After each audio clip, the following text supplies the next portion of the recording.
사랑하는 여러분 성탄절이 다가오고 있습니다. 우리가 사랑합니다, 축복합니다 인사하지만 여러분 성탄절에는 우리가 어떻게 인사합니까? 메리 크리스마스. 우리 한번 먼저 메리 크리스마스를 한번 인사하겠습니다. 메리 크리스마스, 메리 크리스마스. 예. 여러분 우리가 이 인사를 우리가 보통 성탄절에만 하는 것 같습니다. 성탄절 25일 지나면 26일에는 절대로 안 합니다. 한 주일 전에 안 합니다. 그런데 우리가 성탄절을 준비하고 맞이하고 예수님께서 나신 것을 생각할 때 우린 벌써 메리 크리스마스, 우리가 이 동네마다 이런 크리스마스 노래로 좀 울려 퍼지면 참 좋을 텐데 요즘에는 그런 거를 막 이렇게 제한하고 그러지 못해서 성탄절의 분위기가 나지 않는 것 같습니다. 여러분 우리는 우리를 구원하러 오신 예수님을 믿고 그의 나심을 영원히 기억하면서 진심으로 우리가 축하하면서도 우리에게 감사하는 시간들을 보내야겠습니다. 여러분 성탄절의 주인공은 우리가 아니고 예수님이신 줄 믿습니다. 여러분 예수님께서 죄인을 구원하려 하시려는 하나님의 구속의 은혜를 따라서 오늘 예수님께서 탄생하셨기 때문에 오늘 우리가 하나님 앞에 감사하는 줄 믿습니다. 사실 우리가 아무것도 아닌 존재이고 정말 우리가 평범한 존재이지만 우리를 통하여서 하나님의 아들 예수 그리스도의 나심을 축하할 수 있다는 것이 오늘 이 자리에서 예배를 통하여 하나님 앞에 영광을 돌릴 수 있는 것이 얼마나 감사한 일인지 모르겠습니다. 여러분 우리가 축하하고 우리가 감사하고 우리가 증거하지 않으면 이 성탄절의 주인공 되신 예수님을 세상이 누가 알 수 있겠습니까? 그러나 성탄절을 단순하게 어떤 위대한 예수가 나셨다라는 것을 기념하여 우리가 생일 잔치로만 여기면 안 되겠습니다. 그래서 어떤 분은 말하기를 예수님께서는 나신 것이 아니라 오신 것입니다 라고 이렇게 이야기합니다. 예수님의 나심과 오심 둘 다 맞지만 성탄절은 나를 구원하러 오신 그 예수님의 탄생을 우리가 감사하고 축하하는 그런 날이 되는 것입니다. 그러므로 저와 여러분을 구원하러 이 땅에 오신 예수님을 믿고 그분의 나심을 우리가 감사하며 증거하는 삶이 되어야 될 줄 믿습니다. 여러분은 올해를 돌아보면서 여러분이 들은 소식 중에 가장 기쁜 소식은 무엇이었습니까? 아니 인생 전체를 돌아보면서 나에게 있어서 여러분이 들었던 소식 중에 가장 기쁜 소식은 무엇이었습니까? 여러분 부모라면 자녀들로 받는 그 소식보다 더 기쁜 것은 없는 것 같습니다. 자녀의 출생 자체가 태어남 자체가 부모의 기쁨이었고 또 이 자녀들이 시험을 잘 봤다라는 그 얘기 하나만으로도 얼마나 50점 맞던 친구가 70점 맞으면 얼마나 기쁜지 몰라요. 맨날 100점 맞는 것보다 훨씬 기쁨을 받는 것 같습니다. 대학에 들어갔다라는 이 소식을 들을 때 얼마나 감사하고 아이가 그 어려운 가운데 취업을 하고 또 배우자를 만나 결혼하고 자녀를 낳았다라는 이 소식보다 부모에게 더 기쁜 소식은 없는 것 같습니다. 여러분 올해 저에게 있어서 가장 큰 기쁜 소식은 바로 여러분입니다. 아멘. 예, 제가 이렇게 여러분들이 저의 가장 큰 기쁨이다라는 것을 말씀드리고 싶어서 말을 합니다. 저는 이 코로나에 아직 끝나지 아니하는 여러 가지 어려운 상황 가운데서도 우리 성도님들이 주님을 사랑하는 마음으로 정말 주님을 사랑하는 마음으로 주 앞에 나오고 그렇게 기뻐하는 모습을 볼 때 얼마나 감사한지 모릅니다. 무엇보다도 우리 교회에 올해 등록하시고 또 방문하시면서 하나님 앞에 같이 예배 드리면서 이들이 마음의 위로와 힘을 얻고 이 말씀과 예배를 통해서 내가 주님을 위해서 살리라, 내 이 어려운 시간 잘 인내하리라 라고 하면서 돌아가시는 모습만 보아도 저는 얼마나 기쁜지 모르겠습니다. 여러분 우리 사랑하는 여러분 그렇다면 우리 인생 가운데 정말 내 인생 가운데 우리 인생 가운데 가장 큰 기쁜 소식은 무엇일까요? 이거 아닐까요? 저 사람이 예수를 믿는데 저 사람이 예수를 믿고 예배를 드린데 여러분 이 소식보다 더 큰 기쁜 소식이 어디 있을까요? 내가 내 인생 가운데 예수님을 만난 것, 내가 예수님 믿고 내가 구원의 확신을 가지고 내가 이 세상 가운데 하나님의 자녀로서 살아가는 것, 여러분 이것보다 더 기쁜 소식이 어디 있겠습니까? 여러분, 세상의 이 기쁨은 잠시입니다. 그러나 주 안에서 받는 기쁨은 영원하다라고 말씀합니다. 바로 우리를 구원하러 오신 예수 그리스도의 그 복음, 그 기쁨의 소식을 들었을 때 그것이 우리에게 가장 큰 기쁨이요, 우리에게 가장 큰 복이 되는 줄 믿습니다. 오늘 말씀 가운데 베들레헴 근처 들에서 자기의 양떼를 지키고 있던 목자들은 그들의 인생 가운데 가장 놀랍고 신비로운 체험을 하게 되어집니다. 한밤중에 주의 천사가 주의 영광의 빛이 한밤중에 목자들에게 비추는 겁니다. 쫙 비추면서 그에게 말하기를, 천사가 말하되 무서워하지 마라. 보라, 내가 온 백성에게 미칠 큰 기쁨의 좋은 소식을 너희에게 전하노라. 오늘 다윗의 동네에 너희를 위하여 구주가 나셨으니 곧 그리스도 주시니라. 할렐루야. 여러분, 목자들이 들은 가장 큰 기쁨의 소식이 오늘 우리에게도 가장 큰 기쁨이 되는 줄 믿습니다. 목자들은 최초로 다윗의 동네 베들레헴에서 구주가 나실 것, 구주의 탄생 소식을 들은 놀라운 체험을 하게 되어집니다. 예수님께서 유대 땅 베들레헴에서 탄생하셨을 때 이 예수님의 탄생을 최초로 경배한 이들이 바로 이 목자들입니다. 이 목자들이 최초로 예수님의 나심을 경배하였다라는 것을 보면 여러분 얼마나 놀라운지 모릅니다. 한밤중에 목자들이 천사들을 본 것만 해도 사실 놀라웠고 정말로 놀라운 일인데, 다윗의 동네에 그리스도께서 나셨다라는 이 소식을 들었고 이 소식을 듣고 가서 경배한 최초의 사람이 바로 이 목자들이었습니다. 사실 수백 킬로미터 떨어진 동방의 박사들이 왕이 나셨다면 당연히 왕궁일 것이라 라고 하면서 헤롯궁에 갔지만, 이처럼 우리가 알고 있는 예수님은 사실은 이 왕이시기 때문에 가장 화려한 곳에서 나셔야 했고 가장 정결하고도 고귀한 사람들의 경배를 받는 것이 마땅한 분이다라고 우리가 생각하지만, 예수님은 우리와의 생각과는 전혀 다르게 가장 낮은 곳으로 임하셔서 태어나셨으며, 그리고 가장 들에서 일하던 그냥 비천하고 깨끗하지 아니하는 목자들의 경배를 가장 많이 받으셨다라는 것은 참 놀라울 뿐이다라는 것입니다. 왜 목자들이었을까요? 당시 목자들은 이 베들레헴 근처에서 양을 치고 있었습니다. 한밤중이어도 아직 깨어 있을 만큼 아마 아직도 해야 할 일들이 있거나 아니면 고단한 하루였기 때문에 아직 잠을 청하지 못했던 것 같습니다. 여러분, 해마다 수많은 사람들이 찾아와서 희생 제물을 드리면서 하나님 옆에 제사를 지내는 예루살렘이 바로 근처에 있기 때문에 이 베들레헴 근처에는 이렇게 양을 키우는 목자들이 많았습니다. 목자들은 당시 사회적으로요 가장 천하고 가난하고 무지한 사람들로 비춰졌습니다. 고단한 삶을 살아가는 그런 부류의 사람들입니다. 여러분들의 삶은 어떻습니까? 고단합니까? 고됩니까? 비천합니까? 여러분, 우리가 그렇게 생각하지 않는다면 우리보다 더 낮은 사람들이었다라고 생각하면 좋겠네요. 그런데 이 하나님께서는 이렇게 초라하고 가난한 이들에게 그리스도의 나심에 관한 복음을 듣게 하시고 그들을 통하여서 제일 먼저 경배를 받으셨습니다. 여러분, 왜 목자들의 경배를 받으셨을까요? 오늘 그 두 가지 이유를 살펴보기를 원합니다. 첫 번째로 하나님의 전적인 은혜요 선물입니다. 저는 아무리 생각해도 사실 이것 외에는 답을 찾을 수 없겠더라고요. 왜 목자들이었을까? 왜 목자들에게 하나님께서 천사들을 통하여 구주의 나심을 들려주고 그들을 통하여 첫 번째 경배를 받으셨을까? 아무리 성경을 찾아봐도 그 답이 나와 있지 않은데 하나님의 은혜가 아니고서는 설명할 수 없다라는 것입니다. 어떤 분들은 이 목자들은 자격이 있었을 것이다 라고 이야기합니다.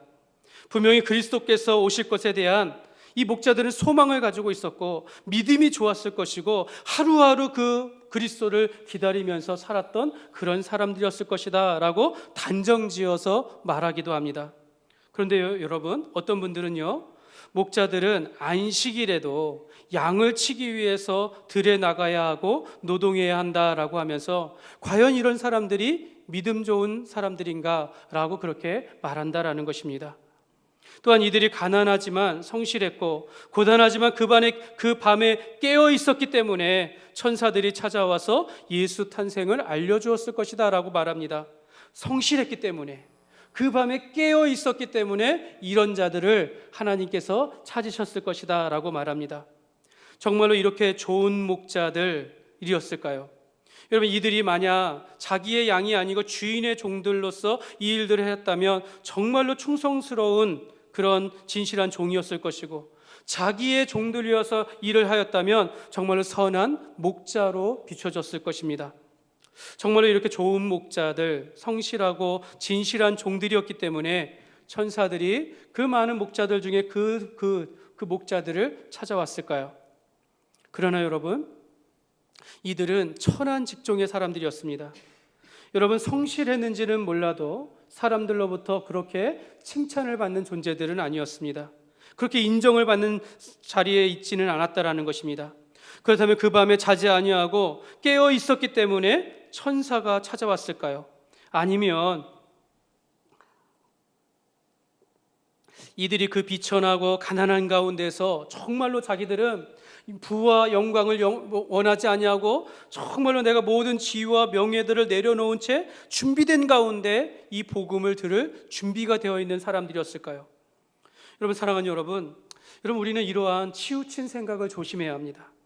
특별히 우리가 받은 복음에 대해서만큼은, 우리가 받은 구원에 대해서만큼은 우리 받은 자들의 편에서 내 자격이나 내 조건이나 내 공로를 가지고 내세우면서 내가 이것을 받았다라고 이렇게 이야기하면 안 된다라고 여러분 매우 조심해야 합니다. 여러분들에게 이런 질문하면 여러분 어떻게 대답하시겠습니까? 여러분, 우리가 예수 믿고 거듭난 것이 나의 어떤 공로와 같은 어떤 선행이나 또는 내가 교회 드린 많은 헌금 등으로 인하여서 내가 구원을 받았다, 나의 선행과 나의 헌금이 내 구원에 있어서 중요한 역할을 했을 것이다, 여러분은 어떻게 생각하십니까?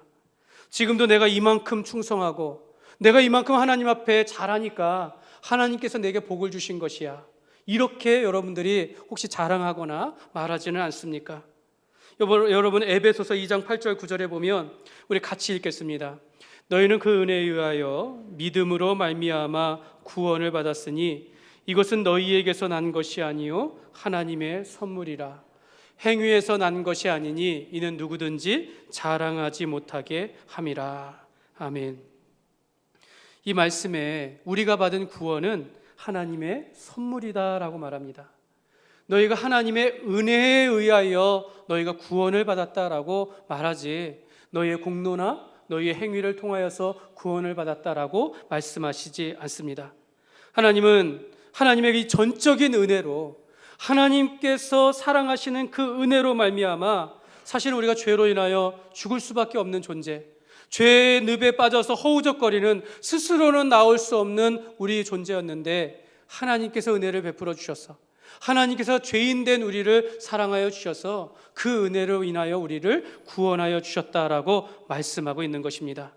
만약 내가 이만큼 잘했기 때문에, 내가 이만큼 드렸기 때문에 내가 구원을 받았다, 내가 이 큰 복을 받았다라고 이야기한다면 여러분, 아직 그 사람은 하나님의 구원에 대하여 이해하지 못한 것이거나 아직 구원에 대하여 모르거나 아니면 아직도 구원을 받지 못한 상태일 수 있는 것입니다. 예수님의 그 몸을 십자가에 못 박혀 죽기까지 그의 피를 흘리시고 살을 찢기시면서 그 십자가에 못 박히심으로 우리가 치러야 할 죄값을 대신 지불하여 주셨다라는 것입니다.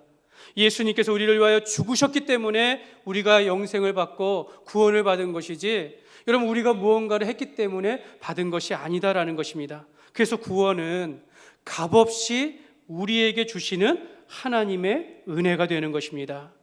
여러분, 바로 여기에 기독교와 타 종교와의 차이점이 있습니다. 여러분, 이 세상의 모든 종교들은 선한 행위와 헌신과 희생을 통해서 그들의 신에게 도달하려고 그렇게 말한다라는 것이죠.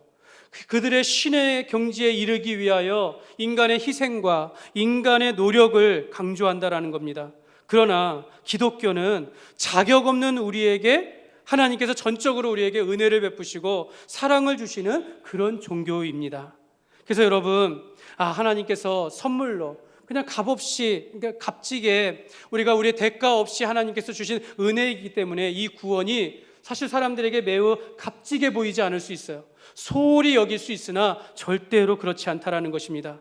내가 구원을 거저 받았다라고 해서 우리가 받은 구원을 거저 생각하면 안 된다라는 것이죠.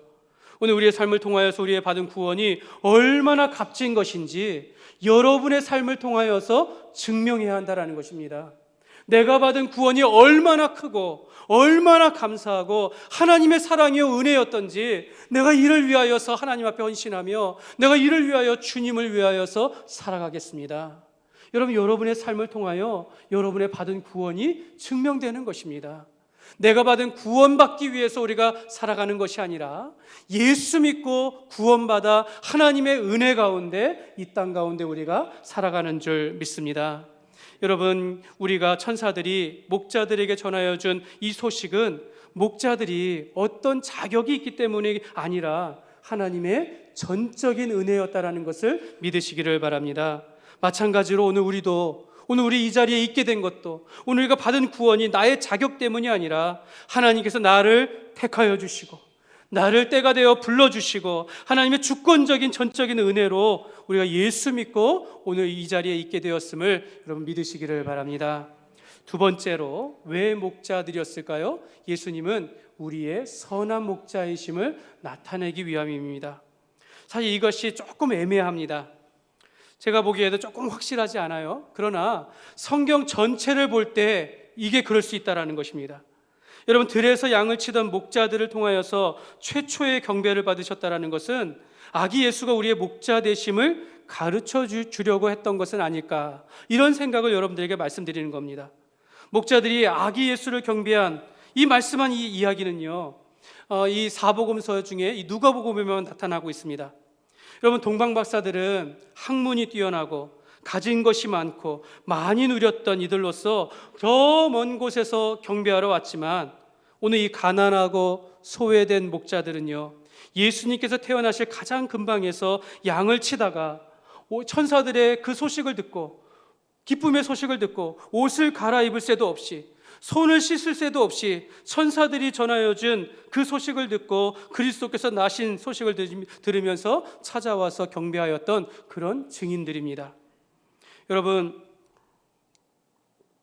목자들의 경배를 통하여서 여러분 이스라엘의 다스리는 목자가 나셨다라는 것을 증거하기 위해서 목자들의 경배를 받은 것은 아닐까요? 루마니아의 한 국립예술박물관에는요, 예수님의 탄생에 관한 그 엘 그레코의 그 목자들의 경배라는 성화가 걸려 있다라고 합니다. 바로 이 그림입니다. 이것은요, 지금 이렇게 걸려 있지만 과거에 16세기에 그 아우구스티누스의 수도회, 그래서 수도회에 그 오늘날로 말하면 신학교라고 성당 가운데 한 중앙에 걸려 있는 그런 성화라고 합니다. 그 원본이 이 박물관에 있는데요. 여러분, 이 수도회 이곳에 있는 것인데 왜 이 수도회에 그 동방박사들의 경배의 그림이 아니라 목자들의 경배를 걸었는가라는 것입니다. 동방박사들의 경배가 아니라 목자들의 경배를 건 이유가 있다라는 것입니다. 그것은 그 수도회에 있는 신학생들이, 오늘날로 말하면 신학생들이에요. 이 수도사들에게 말하기를, 장차 너희는 양을 치는 목자가 될 것이다.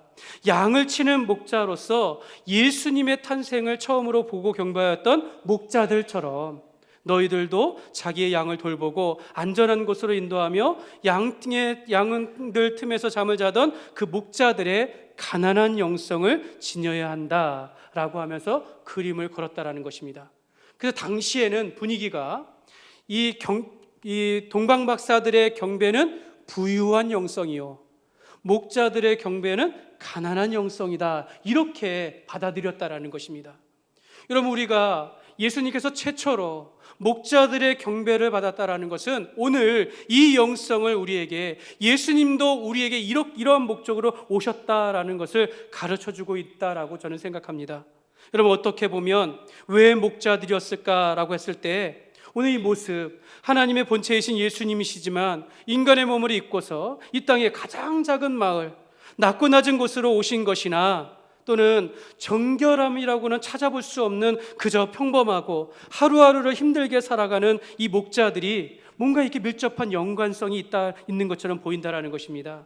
예수님께서 장차 우리의 선한 목자가 되심을 오늘 이 목자들의 경배를 통하여서 보여주고 있는 것은 아닌지, 그래서 이 예수님과 목자 되신 예수님과 목자들의 경배를 통해서 그 예수님의 그 낮아지심, 예수님의 그 가난한 자들과 함께 하시고 예수님께서 자기 목숨을 들어 십자가에 못 박혀 죽기까지 자기를 희생하신 것을 보여주기 위함이 아닌가라고 우리가 볼 수 있다는 것입니다. 성경은 우리를 위해서 오신 예수님을 우리의 목자가 되신다라고 말씀합니다. 여러분, 목자 되신 예수님께서는 부활하셔서 이 베드로에게 내 양을 치라, 내 양을 먹이라 라고 하셨습니다. 우리에게 양떼를 돌보는 목양의 사명을 주셨다라는 것입니다. 마태복음 9장 36절에 보면 무리를 보시고, 우리 같이 한번 읽겠습니다. 무리를 보시고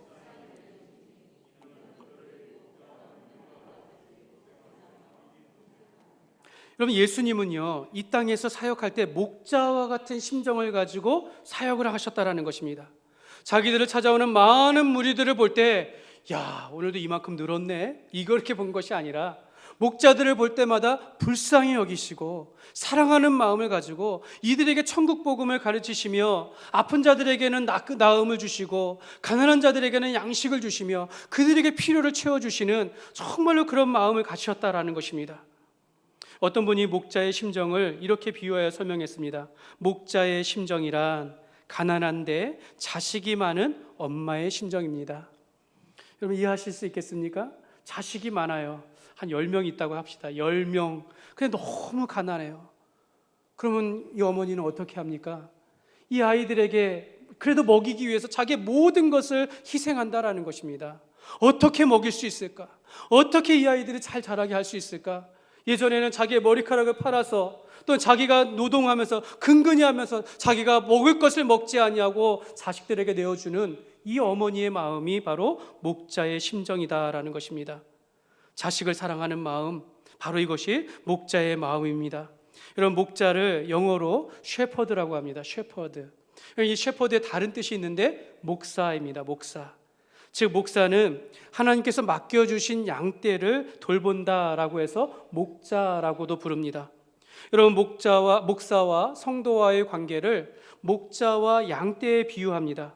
목사는 이 양떼들의 목자로 살아가는 그런 부르심을 받은 자라는 것입니다. 근데 여러분, 이것을 조금 더 넓은 의미로 본다면 여러분, 주님의 종으로 부름받은 종들을 우리가 목자라고 부르면서도 주일학교 선생님들도 단순히 성경의 지식을 아이들에게 가르치는 것뿐만 아니라 아이들의 영혼을 돌보고 사랑한다라고 해서 우리 선생님들도 목자가 되는 것입니다. 여러분, 우리 구역장님들도 구역의 식구들 그냥 숫자만 파악하는 것이 아니라 이들을 위하여 우리가 기도하고 돌보고 함께한다라고 해서 이 구역장님들도 목자라고 부를 수 있는 것입니다.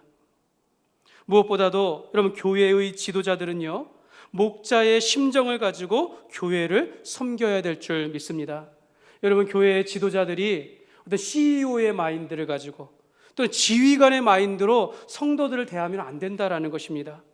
여러분, 우리가 성도들을 대할 때 우리가 섬김과 돌봄의 대상으로 보지 아니하고 아랫사람 부리듯이 행하면 안 된다라는 것입니다. 사랑하는 여러분, 우리 교회 장로님들, 또 우리 교회 집사님들, 우리 교회 권사님들, 우리 교회 구역장님들, 우리 교회 선생님들은 여러분, 예수 그리스도의 마음을 본받아서 여러분, 목자의 심정을 가지고 우리가 서로 함께하며 돌보며 사랑하는 그런 삶이 되시기를 주님의 이름으로 축복합니다. 사랑하는 여러분, 주의 사자들이 목자들에게 전하여 준 이 복음은 전적인 하나님의 은혜요 사랑이었고, 저들로 하여금 목자로 오신 예수님을 증거하기 위함이었습니다. 여러분, 목자들이 들은 복음은요 총 크게 3가지입니다. 첫 번째는 너희가 오늘날 다윗의 동네에 구주가 나셨다라는 것입니다. 이 목자들은 천사들로 하여금 구주가 나신 소식을, 하나님의 메시지를 들었어요. 그러면서 너희가 가서 강보에 쌓인 아기를 보리니 이것이 표적이리라.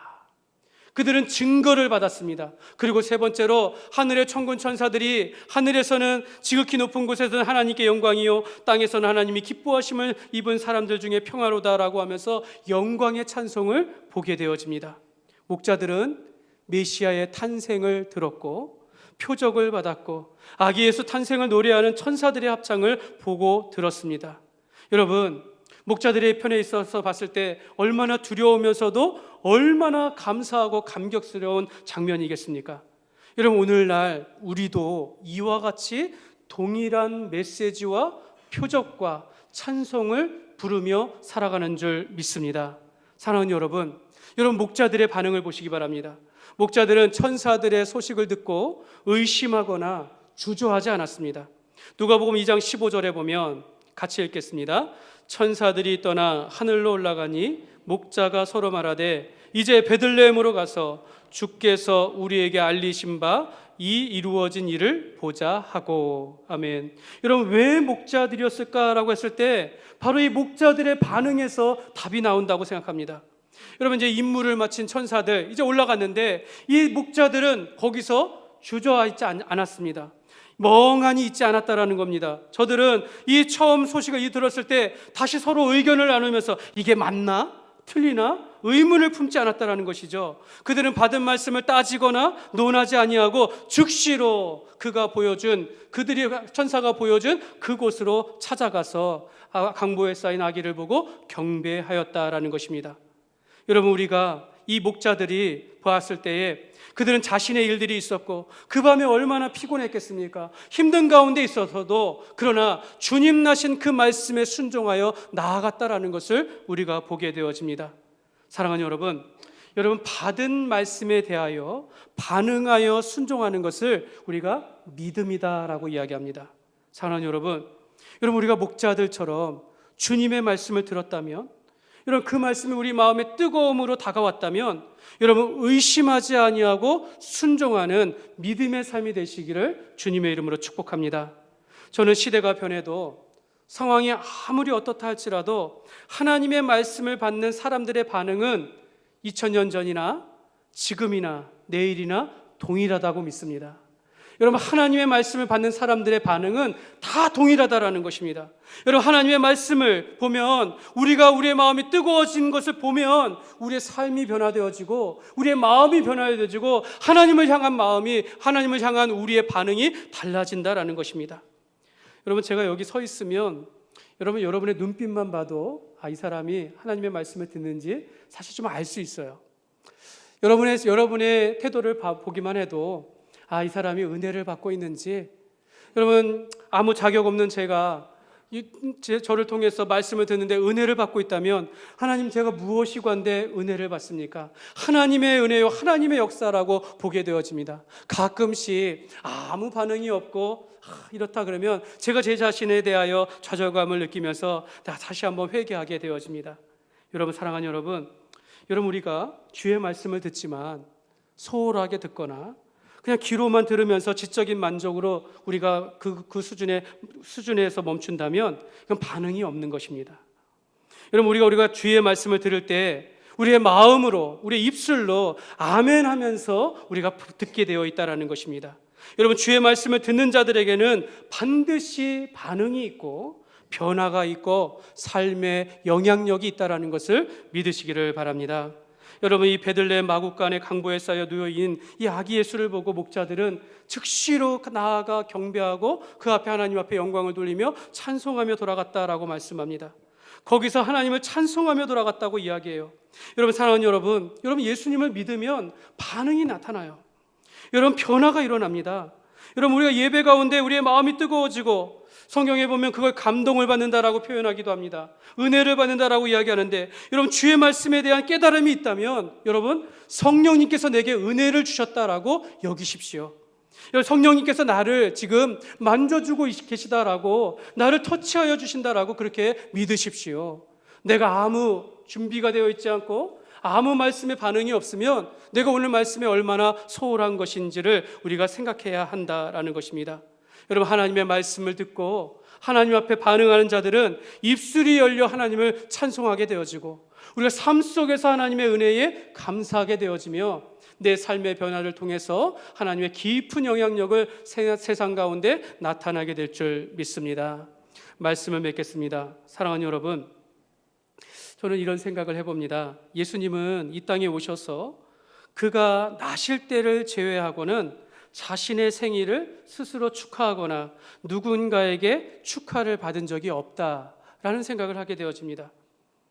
여러분, 예수님의 제자들도 주님의 생일을 기억하고 잔치상을 차려서 축하했다라는 말이 성경에 나타나지 않아요. 오히려 제자들은 예수님의 탄생보다는 예수님의 죽음을 더욱 기억하고 기념하며 증거하였다라는 것입니다. 그래서 여러분, 우리는 예수님의 나심을 우리가 기뻐하고 축하하는 수준이 되는 것이 아니라 예수님께서 죄인된 우리를 구원하러 오신 그 예수님을 우리가 감사하고 축하해야 될 줄 믿습니다. 오늘 우리가 예수 그리스도의 탄생을 축하하지만 그가 우리를 구원하러 오셔서 십자가에 죽으신 그리스도이심을 믿지 않고서는 결코 예수님의 탄생을 축하할 수 없다라는 것입니다. 어쩌면 이 성탄절에 오히려 우리가 예수님께서 나를 위하여 고난을 받으시고 나를 구원하시기 위하여 십자가에 못 박혀 죽으신 것을 더 감사하고 더 묵상하며 더 증거해야 되지 않을까, 그런 생각을 하게 되어집니다. 지금 여러분, 우리 주변을 보십시오. 여러분, 이 바로 앞에 아파트 주변의 회사들, 여러분 지금 수많은 별들을 달고 수많은 전등을 켜면서 이 크리스마스의 분위기를 내고 있습니다. 어떤 아파트마다 거리마다 수많은 전구들이 불을 밝히면서 크리스마스의 분위기를 나타내지만 그 속에 과연 천사들이 들려준 우리를 위하여 구주가 나셨다라는 복음의 메시지가 있습니까? 여러분, 세상은 자기들 나름대로의 이 크리스마스의 분위기를 나타내나 오늘 우리가 이 땅 가운데 예수님이 우리를 구원하러 오셨다라는 이 메시지가 없다라는 것을 우리가 보면서 오늘 우리가 이 화려한 불빛보다 오늘 예수님을 나의 구주, 나의 하나님으로 믿는 주의 백성들이 함께 모여 하나님을 예배하며 하나님을 찬송하며 하나님을 증거하는 것이 더 복된 것임을 믿으시기를 바랍니다. 여러분, 왜 목자들이었을까요? 자격 없는 목자들을 통하여 경배를 받으시기 위함이었다라는 것입니다.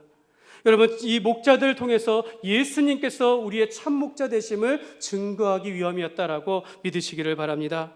여러분, 우리의 인생 대단하지 않지만 평범한 인생을 살아간다 할지라도 하나님께서 나를 부르시고 나를 구원으로 이끄신 것, 이것만으로도 큰 은혜요, 가장 큰 복인 줄 믿습니다. 오늘 이 기쁨의 소식을 우리가 받으면서 우리가 반응하여 입술과 찬송과 감사의 제사를 드리고 우리가 삶을 통하여 하나님의 영광을 나타내는 그런 삶이 되시기를 주님의 이름으로 축원합니다. 이 시간 우리 함께 찬양